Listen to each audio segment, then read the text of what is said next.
Драматични се состојбите во Преспанското езеро, бидејќи водата забрзано се повлекува и нивото на езерската површина е за 7 метри пониска од нултата кота. Објективот на нашата камера денеска долови само еден дел од оваа мачна состојба, за која екологистите велат дека водениот дефицит е колку 7 дојрански езера, а вистински одговор од надлежните за причините на овој феномен барем засега нема. Ова е пониско од тоа што го кажуваше и го верификуваше Чавкаловски, тоа беше минус 7 метри. 1 метро наше е, од прилика по неговите зборови, едно Дојранско езеро. Значи, нашиот проблем е 7 пати поголем од Дојран и 7 пати поголем акцент треба да има државата, наша и другите две држави. Значи, едноставно, дали водата понира, дали може безбедно некој голем проток од под земјата да се врати безбедно, без да наштети на луѓето и на природата, никој до се одговор за тоа нема.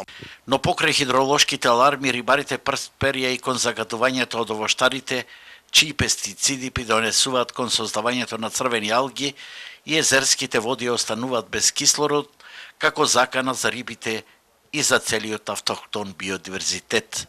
Најголемата, значи, рак рана на езерото е на зголемување на микро и макрофлората, а тоа е доведено од енормна употреба на вештачки ѓубрина во овошните насади на Преспа, кои преку наводнувањето, ѓубревото вештачко, калциум, натриум, азот и така натаму, подводните води влегуваат во езерото. Згора на се, во моментов Преспанското езеро остана и без концесионер, бидејќи на досегашниот му заврши договорот. До тогаш езерото е како село без куќиња и кој што сака може да прави, ниту пак некој е надлежен да го одбрани од рибократците.